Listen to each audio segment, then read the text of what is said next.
Policy. That's a violation of the Logan Act. Criminal act under the Logan Act. And a lot of cute little liberals say, well, the Logan Act was passed in 1787 or 89, something like that. Well, sure, but it's still there. It's been amended many times over the years.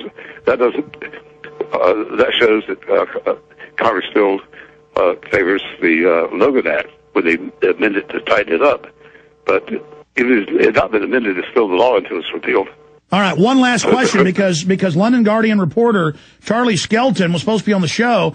He's now in a police station. This is breaking news. I know you're going to hear this, Jim Tucker, but I've got to get this final question in unless your phone line gets lost or something. Any other key information from your Bilderberg sources about what is on the agenda? We know they're pressuring Obama to pass this gun ban treaty, and Obama's given speeches saying he does want to do that. Is that on the agenda? The global currency tax, the greenhouse taxes, the carbon taxes? I mean, what's on the agenda?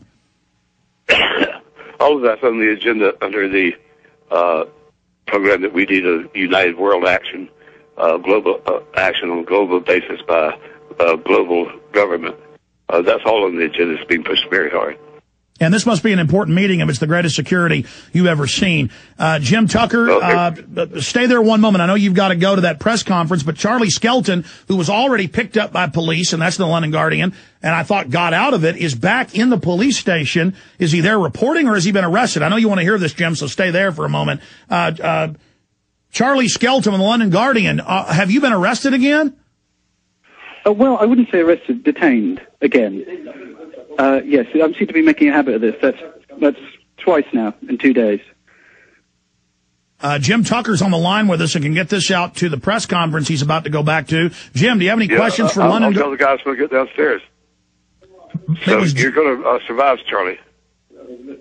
Sorry, I can't quite hear. It was Jim Tucker got me out of jail. Okay, tell us what's happening right now, Mr. Skelton. Well, I'm being entered into the logbook again. Okay, let me just say bye to Jim then. Jim, we'll talk to you tomorrow at noon, okay? Very good. Good luck, Charlie. Talk to you at 8 o'clock your time. Sorry about that. Jim had to go. Okay, I'm going to shut up. London Guardian reporter there, and under international law, let me just tell you, Mr. Skelton, in case you don't know, when they turn their lights on, you're detained. When they put handcuffs on you or make you go somewhere, you're under arrest. So they don't ever want to tell you that, though, because when it turns out it was wrongfully done, it would be false arrest. So they play a mind game, a Jedi mind trick of telling you, we may have forcibly taken you here, but you're not under arrest. You are under arrest. Now, you've been falsely arrested. Tell us what happened. Well, it's rather embarrassing because there's the same police here again today who were telling me, I can't believe we're seeing you back here. And I was saying, look, I was just trying to photograph the delegates as they arrived at Bilderberg, which I was doing. I was trying to get a couple of nice arty shots, to illustrate my piece. So I'm doing a series of pieces for the Guardian website. I'm not a paparazzi. I don't have a long lens photo. They're detaining me because I'm standing at the side of the road with a little £50 digital camera. Yeah, world leaders, 150, it's now 150 world leaders meeting publicly to set world policy. They now brag about it. We've gotten their documents.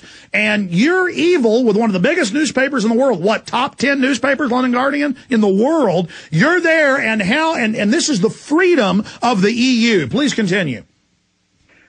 Well, it's a little bit, I keep telling them. In fact, one of the policemen has been quite sympathetic, and he said, look, I appreciate it. I'm just doing my job. We're in a difficult situation here. And, I said, I hope there's a protest tomorrow. And he said, it would be good if there was a different voice being heard. And this is one of the policemen here, because, I do appreciate that I'm just being held by local policemen, who are, have been put in a very difficult situation, I think, by the sudden descent of all these people on this tiny, relatively small little Riviera town just outside Athens. And so I feel a little bit sorry for them, but I don't feel sorry for the fact that they keep telling me just nonsense about how I can't take photographs of things, and then they still keep withdrawing what they're saying, and they don't really have anything to say to me.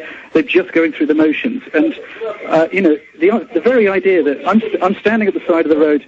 Sorry, I'm just going to step to one side, sorry. I'm not going anywhere. I'm just telling the policeman I'm not leaving. Yeah, it's just slightly bizarre that I'm standing at the side of the road taking little arty photographs of a Mercedes-Benz as it whisks past, and then suddenly, there's another 7 policemen, around me, two of them plainclothes, and they're giving me the whole, what are you doing? Who's this? Give me your ID. What's all this? And I'm just thinking, God, what you're focusing on the wrong thing, and I do feel. Well, Mr. Skelton, they're violating for the police forces. They're violating the Geneva Convention. They're violating every canon of a free press. They are engaged in criminal acts. So I wouldn't be so gentlemanly about it. I mean, because they're violating you right now. They're violating me. I want you to know that because I'm a journalist. You know what? I don't think they know what they're doing. I don't think they know what they're doing. I don't think they know what's happening here. I don't think anyone does. Well, they've clearly been ordered. I don't think the people in the street know what's going on. I don't think they know what's going on. All they know is that they've got someone. Charlie Skelton, London Guardian reporter. Anyway, sorry. No. I just want to make clear here to you because I've been in the position you're in for 16 hours before. Yeah. Sir, obviously they're compartmentalized. They've been told arrest, harass, track, trace, tail anybody that gets anywhere around the world leaders setting for the global government conference where they adjust their world government program every year. So, did you know Jim Tucker's been shot at in Portugal? Did you know I've been death threatened? Did you know my wife's been called up and threatened when I'm at Bilderberg by them? Did you know that I've been detained for 16 hours and they told me in Canada that if they found a pinup girl of Betty Page, that would be illegal transfer of pornography? They searched all 3 of our laptops and thank God none of my staff or I had even accidentally visited a topless, site or something. I don't know what. Well, I hope they don't check my laptop. No, but don't give them the idea. Don't give them the idea. My point is that these are terrorists. And they were told to do that by Bilderberg. They told me they took me off the plane when I got there and took me into customs for 15 hours because Bilderberg had called them. So I'm telling you, this is a big news story that you're a journalist, I'm a journalist, we're trying to cover this, and you're now in a police station. But they're obviously letting you. They're trying to remove me from the, from just being an interested, concerned citizen, which is basically what I hear. It's what I'm being. I'm an interested, concerned citizen, and and I'm taking a couple of photographs on a little camera, and they're removing me from the scene. And it is just obviously this blanket policy of getting everyone away from it, keeping the lid on it, and and all these these massive limousines come in with the tinted windows, and it's crazy. It's one of the most surreal experiences of my life. This is the first Bilderberg I've ever been to, and it's genuinely surreal. Well, Charlie Skelton, we're going to skip this break in case they come over and turn your phone off. We're skipping a network break, stations. This is not your break anyway, so it won't matter. We will take the bottom of the hour local break for everybody, but we are skipping this break. We're live at prisonplanet.tv. Forgive me if I get excited, sir, but, I'm one of these hot-blooded Texans. You're there for the second time. Tell us how this arrest happened today. The one today, I was, it's getting towards the end of the afternoon here. I walked up the hill towards the hotel entrance. I was actually staying away from the hotel entrance because I didn't want to be arrested. I thought, I'm going to play it nice and safe today. I don't want to end up in the police station. So I was just sitting by the side of the road in full view of some policemen, by the way, just taking some low shots of the sort of Mercedes wheels going by in case I'd happen to get something looking pretty that I could put on the website to accompany the stories that I'm writing. And suddenly, a motorcycle cop comes over, a car pulls up, 2 plainclothes come out, another police car come out, 2 more policemen. And, it's getting to be a real thing here. They're throwing a lot of people at a very small problem. When I wouldn't even class myself as a problem. And suddenly I'm surrounded and, the pressure comes on and, it's everyone swaggering their shoulders at me. And it wasn't as bad as yesterday when, they were shouting at me and they were prodding me in the shoulder and, and it was quite, it got quite nasty. And pointing machine guns at you, you said? No, they weren't pointing machine guns at me. They had machine guns there. I mean, when you're being detained and you see someone with walking towards you with a machine gun, you kind of notice the gun. And, it's not nice. And, oh look, there go the policemen now, the two plainclothes, off to harass someone else. It's not a very nice feeling, and and I didn't feel as threatened this time because we had more of a chat. So they took you and stuck you, sir. So they took you and put you in a car. Sorry. So they took you then and put you in the police car. They pressured me into the police car. I don't really know my rights. I have no idea about this kind of thing. I really don't. Yes, when armed men of the government, are these local police or federal police?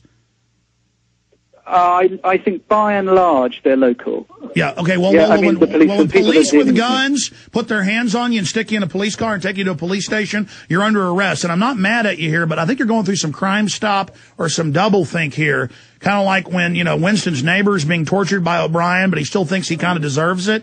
No, you're being violated. You keep saying you've done nothing wrong and that you're a small problem. They are the problem in supposedly free Europe coming over and grabbing you. Now, Jim Tucker told us they've arrested a bunch of other journalists. Have you seen that? I haven't. No, I've not really had much contact with anyone else here today. I had breakfast with Jim. But apart from that, I've not really seen anyone. I've just been keeping myself to myself, writing up I wrote up the account of last night. And I was actually going to write tonight, I was going to write about just the kind of strange